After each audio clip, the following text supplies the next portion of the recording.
श्री नारद जी का पूर्व जन्म का जीवन वृतांत कथा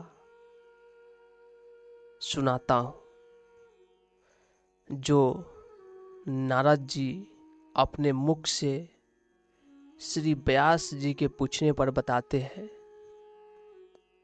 मुने, पिछले कल्प में अपने पूर्व जीवन में मैं वेदवादी ब्राह्मणों की एक दासी का लड़का था। वे योगी वर्षा ऋतु में एक स्थान पर चातुर्मास कर रहे थे।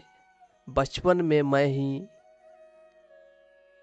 मैं उनकी सेवा में नियुक्त कर दिया गया था। मैं यद्यपि बालक था, फिर भी किसी प्रकार की चंचलता नहीं करता था। जितेंद्रिय था, खेल कूद से दूर रहता था और आज्ञा अनुसार उनकी सेवा करता था। मैं बोलता भी बहुत कम था। मेरे इस शील स्वभाव को देखकर समदर्शी मुनियों ने मुझ सेवक पर अत्यंत अनुग्रह किया। उनकी अनुमति प्राप्त करके बर्तनों में लगा हुआ प्रसाद मैं एक बार खा लिया करता था। इससे मेरे सारे पाप धुल गए। इस प्रकार उनकी सेवा करते करते मेरा हृदय शुद्ध हो गया और वे लोग जैसा भजन पूजन करते थे उसी में मेरी भी रुचि हो गई। प्यारे व्यास जी, उस सत्संग में उन लीला गान परायण महात्माओं के अनुग्रह से मैं प्रतिदिन श्री कृष्ण की मनोहर कथाएं सुना करता। श्रद्धा पूर्वक एक एक पद श्रवण करते करते प्रिय कीर्ति भगवान में मेरी रुचि हो गई। महामुने, जब भगवान में मेरी रुचि हो गई तब उन मनोहर कीर्ति प्रभु में मेरी बुद्धि भी निश्चल हो गई। उस बुद्धि से मैं इस संपूर्ण सत्य और असत्य रूप जगत को अपने पर बरहा स्वरूप आत्मा में माया से कलिपत देखने लगा। इस प्रकार शरद और वर्षा, इन दो ऋतुओं में तीनों समय उन महात्मा मुनियों ने श्री हरि के निर्मल यश का संकीर्तन किया और मैं प्रेम से प्रत्येक बात सुनता रहा। अब चित्त के रजोगुण और तमोगुण को नाश करने वाली भक्ति का मेरे हृदय में प्रादुर्भाव हो गया। मैं उनका बड़ा ही अनुरागी था, विनय था। उन लोगों की सेवा से मेरे पाप नष्ट हो चुके थे। मेरे हृदय में श्रद्धा थी, इंद्रियों में संयम था और शरीर, वाणी और मन से मैं उनका आज्ञाकारी था। उन दीन वत्सल महात्माओं ने जाते समय कृपा करके मुझे उस गुहात्म ज्ञान का उपदेश किया जिसका उपदेश स्वयं भगवान ने अपने श्री मुख से किया है। उस उपदेश से ही जगत के निर्माता भगवान श्री कृष्ण की माया के प्रभाव को मैं जान सका, जिसके जान लेने पर उनके परम पद की प्राप्ति हो जाती है। सत्य संकल्प व्यास जी, पुरुषोत्तम भगवान श्री कृष्ण के प्रति समस्त कर्मों को समर्पित कर देना ही संसार के तीनों तापों को एकमात्र औषधि है। यह बात मैंने आपको बतला दी। प्राणियों को जिस पदार्थ के सेवन से जो रोग हो जाता है वही पदार्थ चिकित्सक विधि के अनुसार प्रयोग करने पर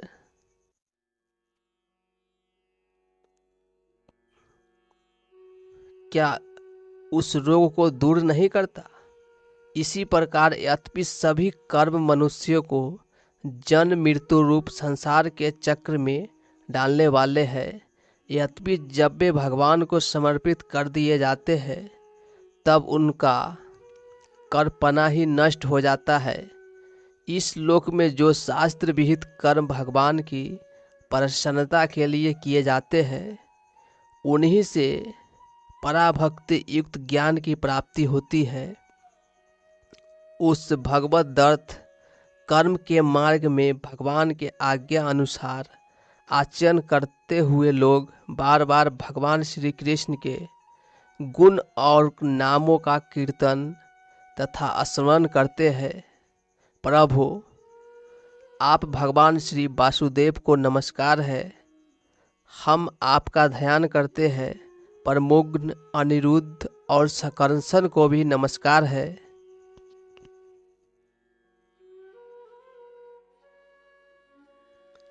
इस प्रकार जो पुरुष चतुर्बहुरूपी भगवान मूर्तियों के नाम द्वारा प्राकृतिक मूर्ति रहित अप्राकृत मंत्र मूर्ति भगवान यज्ञ पुरुष का पूजन करता है, उसी का ज्ञान पूर्ण एवं यथार्थ है।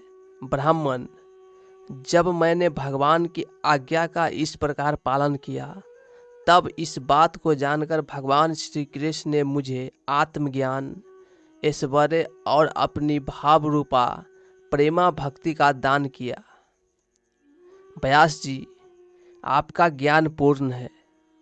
आप भगवान की कीर्ति का, उनकी प्रेममय लीला का वर्णन कीजिए। उसी से बड़े बड़े ज्ञानियों की भी जिज्ञासा पूर्ण होती है। जो लोग दुखों के द्वारा बार बार रौंदे जा रहे हैं, उनके दुख की शांति इसी से हो सकती है, और कोई उपाय नहीं है। श्री व्यास जी ने पूछा, नारद जी, जब आपको ज्ञानोपदेश करने वाले महात्मागण चले गए, तब आपने क्या किया? उस समय तो आपकी अवस्था बहुत छोटी थी। स्वयंभू, आपकी शेष आयु किस प्रकार व्यतीत हुई और मृत्यु के समय आपने किस विधि से अपने शरीर का परित्याग किया? देवर्षि, काल तो सभी वस्तुओं को नष्ट कर देता है। उसने आपके इस पूर्व कल्प की स्मृति कैसे नाश नहीं किया? श्री नारद जी ने कहा, मुझे ज्ञानोपदेश करने वाले महात्मागण जब चले गए, तब मैंने इस प्रकार अपना जीवन व्यतीत किया। यद्यपि उस समय मेरी अवस्था बहुत छोटी थी। मैं अपनी माँ का इकलौता लड़का था। एक तो वह स्त्री थी, दूसरे मूढ़ और तीसरे दासी थी। मुझे भी उसके सिवा और कोई सहारा नहीं था। उसने अपने को मेरे स्नेह पास से जकड़ रखा था। वह मेरे योगक्षेम की चिंता तो बहुत करती थी, परंतु पराधीन होने के कारण कुछ कर नहीं पाती थी। जैसे कठपुतली नाचने वाले की इच्छा के अनुसार ही नाचती है, वैसे ही यह सारा संसार ईश्वर के अधीन है। मैं भी अपनी माँ के स्नेह बंधन में बंधकर उस ब्राह्मण बस्ती में ही रहा। मेरी अवस्था केवल 5 वर्ष की थी। मुझे दिशा, देश और काल के संबंध में कुछ भी ज्ञान नहीं था। एक दिन की बात है, मेरी माँ गौ दूहने के लिए रात के समय घर से बाहर निकली। रास्ते में उसके पैर से सांप छू गया। उसने उस बेचारी को डस लिया। उस सांप का क्या दोष, काल की ऐसे ही प्रेरणा थी। मैंने समझा, भक्तों का मंगल चाहने वाले भगवान का यह भी एक अनुग्रह ही है। इसके बाद मैं उत्तर दिशा की ओर चल पड़ा। उस ओर मार्ग में मुझे अनेकों धन धान्य से संपन्न देश, नगर, गांव, अहीरों की चलती फिरती बस्तियां, खाने, खेरे, नदी और पर्वतों के तटवर्ती पड़ाव, वाटिकाएं, वन, उपवन और रंग बिरंगी धातुओं से युक्त विचित्र पर्वत दिखाई पड़े। कहीं कहीं जंगली वृक्ष थे, जिनकी बड़ी बड़ी शाखाएं हाथियों ने तोड़ डाली थी। शीतल जल से भरे हुए जलाशय थे, जिनमें देवताओं के काम में आने वाले कमल थे। उन पर पक्षी तरह तरह की बोली बोल रहे थे और भौरे मंडरा रहे थे। यह सब देखता हुआ मैं आगे बढ़ा। मैं अकेला ही था। इतना लंबा मार्ग तय करने पर मैंने एक घोर गहन जंगल देखा। उसमें नरकट, बांस, सेठा, कूस, कीचक आदि खड़े थे। उसकी लंबाई चौड़ाई भी बहुत थी और वह सांप, उल्लू, सियार आदि भयंकर जीवों का घर हो रहा था। देखने में बड़ा भयावना लगता था।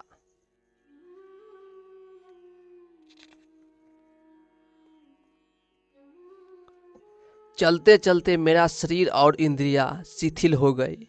मुझे बड़े जोर की प्यास लगी। भूखा तो था ही। वहां एक नदी मिली। उसके कुंड में मैंने स्नान, जलपान और आचमन किया। इससे मेरी थकावट मिट गई। उस विजन वन में एक पीपल के नीचे आसन लगाकर मैं बैठ गया। उन महात्माओं से जैसा मैंने सुना था, हृदय में रहने वाले परमात्मा के उसी स्वरूप का मैं मन ही मन ध्यान करने लगा। भक्ति भाव से वशीकृत चित्त द्वारा भगवान के चरण कमलों का ध्यान करते ही भगवत प्राप्ति की उत्कट लालसा से मेरे नेत्रों में आंसू छलछला आए और हृदय में धीरे धीरे भगवान प्रकट हो गए। व्यास जी, उस समय प्रेम भाव के अत्यंत उद्रेक से मेरा रोम रोम पुलकित हो उठा। हृदय अत्यंत शांत और शीतल हो गया। उस आनंद की बाढ़ में मैं ऐसा डूब गया कि मुझे अपना और ध्येय वस्तु का तनिक भी भान न रहा। भगवान का वह अनिर्वचनीय रूप समस्त शोकों का नाश करने वाला और मन के लिए अत्यंत लुभावना था। सहसा उसे न देख मैं बहुत ही विकल हो गया और अनमना सा होकर आसन से उठ खड़ा हुआ। मैंने उस स्वरूप का दर्शन फिर करना चाहा, किंतु मन को हृदय में समाहित करके बार बार दर्शन की चेष्टा करने पर भी मैं उसे नहीं देख सका।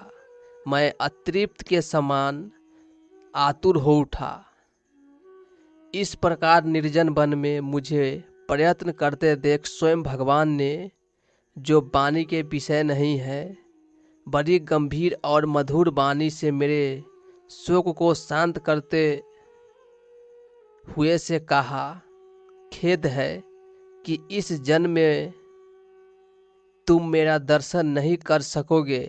जिनकी वासनाएं पूर्णतया शांत नहीं हो गई है, उन अधकचरे योगियों को मेरा दर्शन अत्यंत दुर्लभ है। निष्पाप बालक, तुम्हारे हृदय में मुझे प्राप्त करने की लालसा जागृत करने के लिए ही मैंने एक बार तुम्हें अपने रूप की झलक दिखलाई है। मुझे प्राप्त करने की आकांक्षा से युक्त साधक धीरे धीरे हृदय की संपूर्ण वासनाओं का भलीभांति त्याग कर देता है।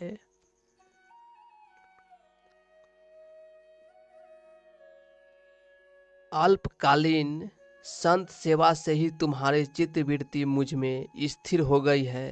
अब तुम इस प्राकृतिक मलिन शरीर को छोड़कर मेरे पार्षद हो जाओगे। मुझे प्राप्त करने का तुम्हारा यह दृढ़ निश्चय कभी किसी प्रकार नहीं टूटेगा। समस्त सृष्टि का प्रलय हो जाने पर भी मेरी कृपा से तुम्हें मेरी स्मृति बनी रहेगी।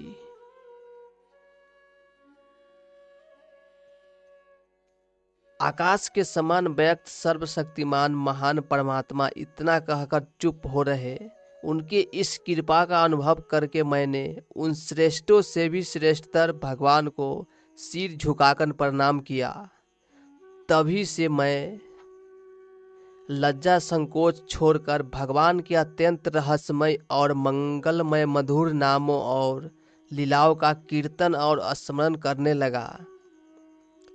अस्पृहा और मंद मत्सर मेरे हृदय से पहले ही निर्वृत्त हो चुके थे।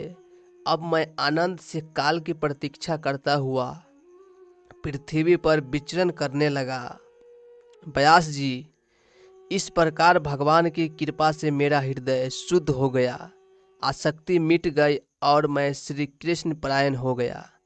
कुछ समय बाद जैसे एकाएक बिजली कौंध जाती है, वैसे ही अपने समय पर मेरी मृत्यु आ गई।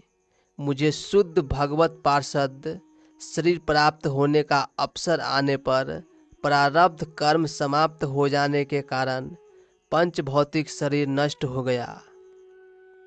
कल्प के अंत में जिस भगवान नारायण एक कार्णव प्रलयकालीन समुद्र के जल में शयन करते हैं,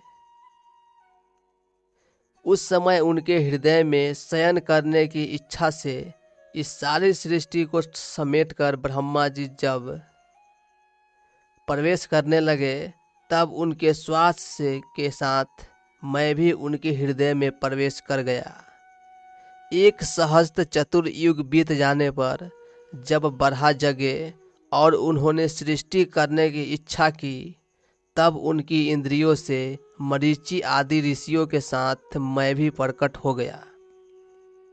तभी से मैं भगवान की कृपा से वैकुंठ आदि में और तीनों लोकों में बाहर और भीतर बिना रोक टोक के विचरण किया करता हूँ। मेरे जीवन का व्रत भगवत भजन अखंड रूप से चलता रहता है। भगवान की दी हुई इस स्वर बरहा से विभूषित वीणा पर तान छेड़कर मैं उनकी लीलाओं का गान करता हुआ सारे संसार में विचरण करता हूँ। जब मैं उनकी लीलाओं का गान करने लगता हूँ, तब वे प्रभु, जिनके चरण कमल समस्त तीर्थों के उद्गम स्थान है और जिनका यशोगान मुझे बहुत ही प्रिय लगता है, बुलाए हुए की भांति तुरंत मेरे हृदय में आकर दर्शन दे देते हैं। जिन लोगों का चित्त निरंतर विषय भोग की कामना से आतुर हो रहा है, उनके लिए भगवान की लीलाओं का कीर्तन संसार सागर से पार जाने का जहाज है। यह मेरा अपना अनुभव है। काम और लोभ की चोट से बार बार घायल हुआ हृदय श्री कृष्ण सेवा से जैसे प्रत्यक्ष शांति का अनुभव करता है, यम नियम आदि योग मार्गों से वैसे शांति नहीं मिल सकती। व्यास जी, आप निष्पाप है। आपने मुझसे जो कुछ पूछा था वह सब अपने जन्म और साधना का रहस्य तथा आपकी आत्मतुष्टि का उपाय मैंने बतला दिया।